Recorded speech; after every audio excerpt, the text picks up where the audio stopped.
예수 구원하신다 귀한 찬송 감사를 드립니다. 오늘 예수님이 이끄시는 삶 7번째 시리즈로서 전치사 unto Christ, 예수님에게까지 라는 제목입니다. 신앙은 퇴보하지 않고 정체하지 않고 성장을 해야 합니다. 그렇다면 이 신앙의 성장의 목표는 어디까지인가? 바로 그것은 그리스도의 장성한 분량이 충만한 데까지 우리의 신앙이 끊임없이 성장해야 한다는 것입니다. 이 장성한 분량에 이른다, 이거 쉽게 말씀을 드린다면 어른이 된다는 것입니다. 신앙에도 어린 아이의 신앙이 있고 어른의 신앙이 있는데 예수 그리스도까지 장성한 분량에 이른다는 것은 한마디로 어른 신앙이 된다는 것을 의미합니다. 이 장성한 분량에 이르는 것과 반대되는 개념이 오늘 본문 14절에 나오고 있습니다. 바로 어린아이입니다. 14절을 보시면 이런 우리가 이제부터 어린아이가 되지 아니하여 사람의 속임수와 간사한 유혹에 빠져 온갖 교훈의 풍조에 밀려 요동하지 않게 하려 함이라. 이제부터는 어린아이가 되어서는 안 된다는 것입니다. 여러분, 이 어린아이의 특징은 무엇인가? 바로 자기 중심성입니다. 이 어린아이들은 자기밖에 모르기에 부모에게 대굴대굴 구르며 떼를 쓰는 것은 바로 자기 중심적이기 때문에 떼를 쓰는 것입니다. 이처럼 자기밖에 모르는 어린아이는 미숙하기 때문에 늘 흔들리며 요동할 수밖에 없습니다. 이러한 어린아이 같은 신앙을 가진 사람은 오늘 말씀 보시면 사람의 속임수에 잘 빠지게 됩니다. 그리고 간사한 유혹이 와도 유혹에도 잘 빠집니다. 여러분이 왜 사람의 속임수에 간사한 유혹에 빠지는 것일까요? 그것은 바로 내가 어린아이이기 때문에 간사한 유혹에 빠지고 사람의 속임수에 빠진 것입니다. 이 어린아이는 순수한 면과 순진한 면을 동시에 가지고 있습니다. 순수하다는 것은 좋은 의미가 있지만 순진하다는 것은 부정적인 의미가 있습니다. 오늘 본문의 어린아이란 어린아이의 순수하고 긍정적인 측면이 아니라 순진한 측면, 부정적인 측면을 말하고 있습니다. 바울 사도는 분명히 말합니다. 이제부터 어린아이가 되지 말라. 과거에 어린아이였다면 지금부터는 어린아이가 되지 말라. 지금부터는 어른으로 성장하십시오 라고 권면하고 있습니다. unto Christ, 그리스도에게까지 자란다는 것은 무엇입니까? 지금까지 가지고 있는 어린아이의 순진함과 미숙함을 이제는 벗어버리고 온전한 사람을 이루어서 그리스도의 장성한 분량이 충만한 데까지 이르는 것, 어른 신앙이 되는 것입니다. 어른은 요동하지 않습니다. 어른은 흔들리지 않습니다. 뿌리 깊은 나무와 같습니다. 여러분, 이것은 나이와 상관이 있는 것은 아닙니다. 나이가 많아도 신앙의 연조가 길어도 늘 요동하는 어린아이 같은 성도들이 있습니다.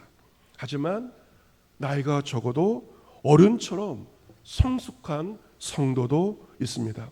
그렇다면 이 어린아이를 벗어버리고 온전한 사람 어른으로 성장할 수 있는 그것은 무엇으로 가능할까?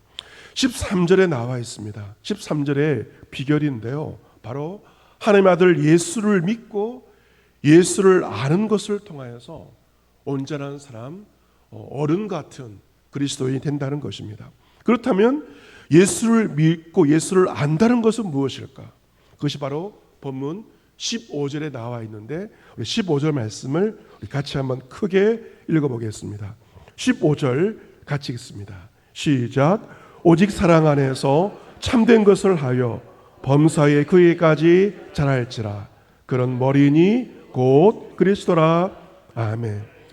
오직 사랑 안에서 참된 것을 하는 것, 이것이 바로 예수를 믿는 것이고 예수를 깊이 아는 것이 바로 사랑 안에서 참된 것을 하는 것입니다. 사랑과 참된 것이 균형과 밸런스를 이루는 것입니다. 여러분께서 살아오면서 가정생활과 또한 교회 생활을 하면 누군가로부터 바른 말을 들었지만 참 그것이 고통스러웠을 때가 있었을 것입니다. 왜 분명히 바른 말을 들었지만 그 말이 나에게 힘이 들고 고통이 되었을까? 그것은 그 말 자체는 바른 말이지만 그 말에 무엇이 없었기 때문에, 사랑이 없었기 때문에 그 말은 나에게 고통이 된 것입니다. 여러분, 아무리 참된 말을 한다고 해도 그것이 사랑이 들어가 있지 않으면 그 말은 듣는 사람들에게 굉장한 고통이 됩니다. 욥도 대표적인 경우입니다. 욥이 고난받고 있을 때 욥이 평소에 친구들이 찾아와서 무수한 말들을 합니다. 자기 나름대로 고난의 이유에 대해서 진단하고 수많은 옳은 말들을 하였습니다. 얼마나 그 말을 길게 했는지 모릅니다. 하지만 그 친구들의 그 바른 말을 듣는 것이 욥에게 너무나도 큰 고통이었어요. 오히려 그가 모든 것을 잃은 것보다 더 큰 고통은 친구들이 찾아와서 바른 말을 하는 그것이 욥에게 더 큰 고통이 되었던 것입니다. 왜 그 좋은 말이 욥에게 큰 고통이 되었을까? 그 바른 말에 가장 중요한 한 가지가 빠졌기 때문입니다. 바로 사랑이 없었기 때문입니다. 이처럼 사랑이 없는 바른 말들은 누군가에게 도움이 되는 것이 아니라 누군가에게 고통이 되는 것입니다. 예수를 믿는다, 예수를 깊이 알아간다, 무슨 말입니까? 참된 진리를 말하지만 그 모든 진리를 말하는 것이 사랑 안에서 이루어지는 것, 이것이 바로 예수님을 믿는다는 것이며 예수님을 깊이 아는 것임을 바울은 증거하고 있습니다. 요한복음 1장 14절에 사도 요한은 예수 그리스도에 대해서 증거합니다. 말씀 육신이 되어 우리 가운데 거하심에 우리가 그의 영광을 보니 아버지의 독생자의 영광이요 은혜와 진리가 충만하더라. 같이 해볼까요? 은혜와 진리가 충만하더라. 할렐루야. 아멘. 예수님 어떤 분이신가? 아버지의 영광이 있는 분이셨고 그 안에 은혜와 진리가 충만한 분이 바로 예수 그리스도임을 사도 요한이 증거합니다. 예수님은 은혜만 충만하신 분이 아니십니다. 또 진리만 충만하신 분이 아니십니다. 예수님은 은혜와 진리가 함께 충만하신 분이 바로 예수 그리스도입니다. 우리 예수를 믿고 예수를 알아간다는 것은 은혜와 진리가 함께 충만하신 그에까지 자라는 것, 이것이 예수님을 우리가 알아가고 믿는 것입니다. 그래서 참된 것을 말하지만 그것을 사랑 안에서 말하고, 그리고 사랑 안에서 말만이 아니라 참된 성도의 생활을 하는 것이 바로 진정 예수를 믿는 것이며 예수를 알아가는 것입니다.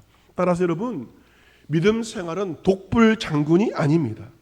믿음 생활은 먼저는 주님과의 관계, 더 나아가 성도와의 관계와 연관되어 있는 것이 바른 믿음 생활입니다. 그래서 16절이 그것을 말씀하고 있죠. 16절 말씀을 우리 같이 한번 읽어보겠습니다. 16절 같이 읽습니다. 시작. 그에게서 온몸이 각 마디를 통하여 도움을 받음으로 연결되고 결합되어 각 지체의 분량대로 역사하여 그 몸을 자라게 하며 사랑 안에서 스스로 세우느니라. 아멘. 16절 처음에 보시면 그에게서 온몸이 각 마디를 통하여 도움을 받음으로 연결되고 결합되어라고 기록되어 있습니다. 교회의 머리이신 예수님께 성도는 도움을 받아야 됩니다.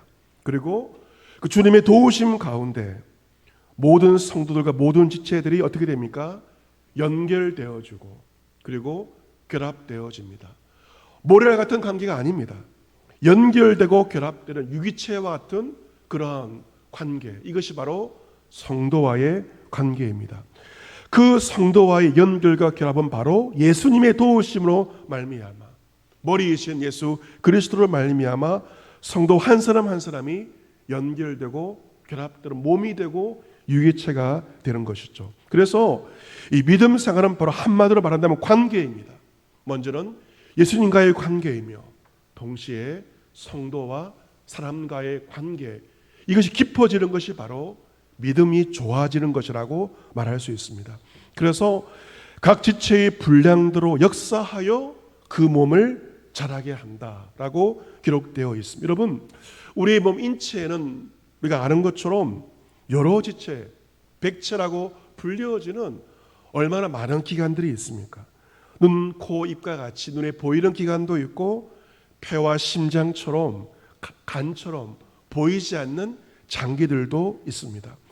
이러한 모든 몸의 기관들이 잘 돌아가야만 우리가 건강하게 살 수가 있습니다. 여러분, 만약 우리 몸의 중요한 인체 조직인 심장이 죽는다고 생각해 보십시오. 심장이 죽으면 심장만 죽는 것이 아닙니다. 누가 죽습니까? 몸이 죽는 것입니다. 심장 한 지체만 죽는 것이 아니고 지체가 죽으면 결국 몸이 죽게 되는 것이죠. 몸의 모든 기관들이 잘 움직여야만 몸 전체가 건강을 유지하고 살아갈 수가 있습니다. 교회도 마찬가지입니다. 건강한 게 어떤 교회인가? 모든 지체들이 자신의 분량대로 누구 한 사람, 소수의 사람만이 아니라 모든 지체들이 자신의 분량대로 일하고 역사하는 교회가 건강한 교회입니다.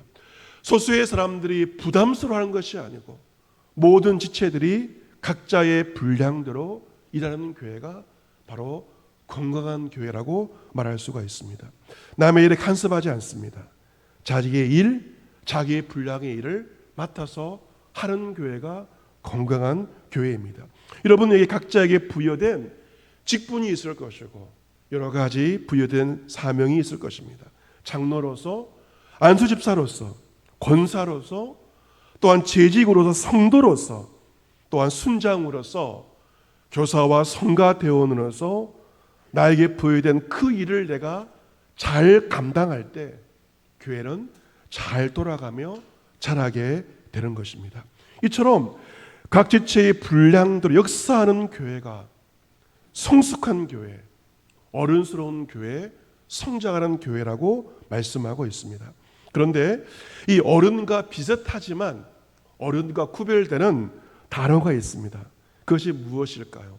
바로 꼰대라고 말할 수가 있습니다. 이 꼰대의 상징어가 있죠. 라떼는 말이야. 이게 바로 꼰대의 상징어라고 말할 수가 있습니다. 이 꼰대들은 자기 경험에 근거한 생각을 절대 불변의 진리처럼 믿습니다. 그래서 다른 사람을 가르치려고 설명하려고 하고 자신의 생각을 권위적으로 강요한다면 어른이 아니라 꼰대라고 말할 수 있습니다. 여러분, 이 꼰대는 나이 많은 사람에게 주로 쓰이고 있는 단어이지만 어떻게 보면 나이와 상관이 없습니다. 젊은 사람도 얼마든지 꼰대가 될 수가 있습니다. 아무리 좋은 말을 해도 상대방에 대한 사랑과 배려가 없이 말을 하고 행동한다면 어느새 나는 꼰대입니다. 같은 말을 하더라도 말하는 방식에 따라서 조언이 될 수도 있고 오지랖이 될 수가 있고 꼰대짓이 될 수 있다는 것입니다. 젊은 청년들, 90년대생 청년들은 얼마 전에 어떤 모임을 통해서 꼰대가 되지 않는 길에 대해서 이렇게 제시를 하였습니다. 그것은 상대를 향한 존중, 상대를 향한 조심스러움, 그리고 내가 틀릴 수 있음을 인정하는 여유가 바로 꼰대가 되지 않는 길이다라고 90년대생 청년들이 말을 하였습니다. 즉 꼰대가 되지 않으면 가장 중요한 것은 자신을 돌아보라는 것입니다. 상대방에게 내가 뭘 모르나 본데라며 쏘아붙이는 것이 아니라 자신을 스스로 돌아볼 때 가까이 하기 싫은 꼰대에서 가까이 하고 싶은 성숙한 어른이 될 수 있다. 청년들이 말을 하고 있습니다. 이처럼 상대를 향한 존중과 배려가 바로 사랑인 것이죠. 사랑 심리 전문가인 리차드 쿠컬리 박사는 사랑의 5가지 기능을 밝혀냈습니다. 첫 번째는 연결의 기능, 두 번째는 보호의 기능, 세 번째는 개선의 기능, 네 번째 치료의 기능, 다섯 번째 기쁨의 기능인데 시간 관계상 2가지 연결의 기능과 보호의 기능만 말씀드리겠습니다. 이 연결과 보호의 기능은 타인과 관련되어 있습니다. 이 사랑의 첫 번째 중요한 기능은 바로 연결의 기능입니다. 우리 안에 사랑이 자라기 시작하면 다른 사람들과 연결된다는 것입니다. 다른 사람들과 결합됩니다. 이처럼 사람 사이에 사랑의 상호작용이 일어나면 두뇌에 옥시토신이 나와서 사람들 사이에 유대감과 친밀감을 창출한다라고 말합니다. 사랑의 두 번째 보호의 기능은 무엇인가? 상대방을 보호하는 것입니다. 상대방을 억압하지 않고 세워주는 것이 사랑의 보호의 기능입니다. 다른 사람을 사랑한다, 위한다고 말하면서 상대방을 해치는 것은 집착입니다. 질투입니다. 사랑이 아니라 폭력에 불과합니다. 건강한 사랑은 상대의 건강과 복지를 위하는 것임이 밝혀지게 되었습니다. 요한일서 4장 12절에서 어느 때나 하나님을 본 사람이 없으되 만일 우리가 서로 사랑하면 하나님이 우리 안에 거하시고 그의 사랑이 우리 안에 온전히 이루어지느니라 기록되어 있습니다. 여러분, 하나님의 사랑은 우리가 서로를 사랑하는 것과 밀접하게 연결되어 있다는 것입니다. 그리스도인들이 서로 사랑할 때 사랑의 하나님께서 우리 안에 친히 거하십니다. 하나님의 사랑은 우리가 서로를 사랑할 때 서로를 사랑함을 통하여서 하나님의 사랑이 온전히 이루어짐을 요한 1서 4장에 기록되어 있습니다. 여러분, 그렇다면 진정한 믿음과 믿음이 깊어지는 영성은 과연 무엇일까요? 우리는 지금 이 코로나 시대를 맞이해서 예수를 믿는다는 것이 무엇인지를 다시 한번 점검해 보아야 할 것입니다. 진정한 믿음, 진정한 영성은 그 하나님의 사랑으로 서로를 깊이 사랑하는 것임을 오늘 말씀을 통하여서 한국교회 신앙의 선진들을 통하여 우리는 발견할 수가 있습니다. 이 서구 교회에도 아시스의 성 프란체스코 같은 영성가가 있습니다. 그 성 프란체스코는 평화의 사도였고 심지어 새들과도 대화할 정도로 깊은 영성을 가진 사람이었습니다. 이 성 프란체스코 같은 한국교회 토착 영성가들을 발견할 수가 있는데 그 중에 한 분으로 이세종 선생님을 들 수가 있습니다. 이세종 선생은 1880년도 전남 하순에서 태어났습니다. 일찍 부모를 여의었고 고아가 되었습니다. 따라서 배우지도 못하고 가난하게 살다가 이제 28세 되던 해에 남의 집에 모슴살이를 하게 되었습니다. 모슴이었지만 힘과 뚝심을 가지고 열심히 일을 하여서 10년 만에 마을에서 제일 가는 부자가 되었습니다. 하지만 그에게는 자식이 없었습니다. 돈은 벌었지만 자식이 없어서 마음이 너무도 낙담이 되어서 결국 그는 병으로 몸져 눕게 되었고 그 병 때문에 죽을 날만 기다리는 그러한 신세가 되었습니다. 그때 어느 날 그가 사는 마을에 어떤 미친 여자 하나가 나타나서 고함을 치는 것이었습니다. 어떤 고함을 쳤는가? 그것은 바로 사투리로 예수 믿어야 산단께, 전라도 사투리죠. 예수 믿어야 산단께, 예수 믿어야 산단께, 예수 믿어야 살아라고 하면서 미친 여자가 이 말을 하면서 마을을 지나가는 것이었습니다. 죽을 날만 기다리던 그에게 그 여자의 말은 하늘의 소리, 하늘의 음성으로 들리게 되었습니다. 그런 까막눈이었기 때문에 글을 배워서 성경을 읽기 시작했습니다. 아무도 그에게 말씀을 가르쳐 주지 않았지만 그런 성경 말씀을 통하여서 그리스도인이 되었고 그는 그 말씀의 깨달음을 철저하게 실천에 옮겼습니다. 잘못했던 모든 사람들에게 일일이 찾아가서 내가 잘못했습니다. 용서를 먼저 빌었습니다. 자신에게 빚진 사람들의 모든 빚을 다 탕감해 주었습니다. 그리고 자신이 땀 흘려 모은 모든 재산을 가난한 사람 구제해서 달라며 면사무소에 몽땅 기탁을 하였습니다. 그런 밤이면 성경을 암송하고 낮에는 인근 마을의 처녀 총각들을 모아다가 성경을 가르쳤습니다. 그의 삶의 유일한 표준은 바로 성경 말씀이었습니다. 그에게 성경을 배우기 위해서 수많은 사람, 심지어 산에 있는 도사들까지 모여들었습니다. 이재용 선생님께 성경을 가르칠 때마다 강조한 참 중요한 말이 있습니다. 파라 파라 깊이 파라. 성경을 파되 깊이 파라.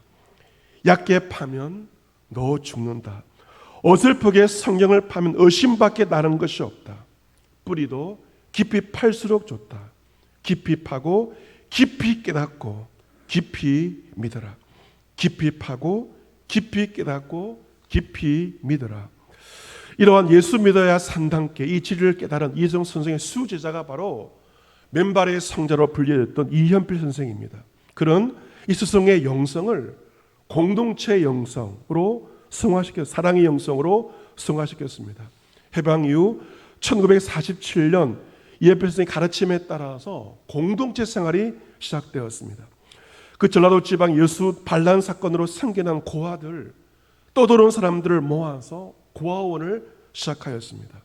그리고 그 공동체 고아원은 남원에서 동강원이라고 불리어지는 수도 공동체로 이어졌는데 지금도 동강원은 수도 공동체로 존속되고 있습니다. 여러분, 우리가 자신의 집에 신앙생활을 하다가 교회에 와서 신앙생활을 해도 얼마나 많은 갈등이 생깁니까? 그런데 여러 사람들이 수십 년 한 집에 함께 산다는 것은 쉬운 일이 아닙니다. 서로 맞지 않아서 마음 상하는 일이 많이 생길 수가 있고 그 관계가 깨어질 충분한 가능성이 있지 않겠습니까? 하지만 그 공동체 생활 수십 년 한 동강원 식구들은 말합니다. 서로 섬기려고 하니 다툴 일이 없다고 말합니다. 내 마음이 평화로우면 다른 사람들과도 평화로워지게 된다고 그들은 말합니다. 여러분, 다른 사람들과 평화롭게 지내는 비결은 결국 내 자신에게 있다는 것입니다. 햇빛이 방 안을 비출 때 어떻습니까? 방 안에 작은 먼지가 보이지 않습니까? 마찬가지로 그리스도 앞에 그리스도의 빛을 본 사람은 그 빛 앞에서 내가 얼마나 추악한 더러운 죄인인지 자신의 모습을 확연히 볼 수가 있습니다. 이현필 선생이 가장 많이 했던 말은 나는 죄인입니다. 많은 사람들은 그를 성자로 추대하였지만 그 가장 많이 했던 말은 나는 죄인입니다. 그 말을 가장 많이 했다고 합니다. 주님 앞에서 자신의 그 먼지를 발견한 자는 저 잘났다고 자신을 크게 내세울 수가 없는 법입니다. 그 동강원에 있는 표지석이 있는데 표지석은 어떤 글일까? 바로 당신 덕분에 행복합니다. 이 글자가 동강원 표지석입니다. 같이 해볼까요? 당신 덕분에 행복합니다. 한번 더 해볼까요? 당신 덕분에 행복합니다.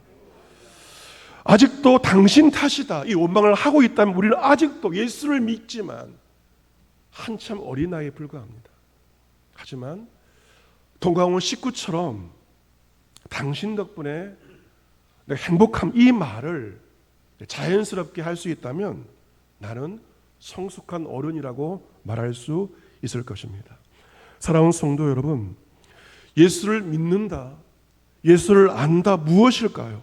먼저 예수를 믿음으로 영생, 영원한 생명을 얻는 것입니다. 천국에 가는 것이죠. 천국은 어떤 나라입니까? 바로 사랑의 나라입니다. 우리는 그 사랑의 나라에 들어갈 준비를 이 땅에서 하는 것입니다. 가정생활을 통해서 교회생활을 앞으로 들어갈 천국의 모습을 연습하고 훈련하는 것입니다. 가정과 교회는 믿음과 사랑의 훈련장인 것입니다. 진정한 믿음 사람은 무엇이겠습니까? 당당하면서도 한없이 부드럽고 겸손하여서 주위 사람들과 지극한 조화를 이루는 그러한 삶이 바로 진정한 믿음 생활입니다. 대우받기보다는 섬기려 하고 이기려고 하기보다는 법으로 행복한 삶입니다. 자기만 아는 어린 나이의 모습, 남의 일에 쓸데없이 참견하려고 하는 꼰대 같은 모습을 우리는 버려야 할 것입니다. 주의 도우심 가운데 사람들과 성도들과 지극한 조화를 이루면서 어른답게 성장해 가시기를 바랍니다. 이번 한 주 누군가와 만나고 무엇을 말하고 행동할 때 아무리 좋은 말이라 하더라도 사랑 안에서 참된 것을 말하고 참된 삶을 사랑 안에서 행하시기를 바랍니다. 그리하여 신앙의 태보, 신앙의 정체가 아닌 주 예수 그리스도께까지 우리가 성장함으로 말미암아 나의 성장을 통하여서 성숙한 가정, 성숙한 교회, 성숙한 사회를 일구어 나가는 저와 여러분 모두가 될 수 있기를 은혜와 진리가 충만하신 주 예수 그리스도의 이름으로 기원합니다. 아멘.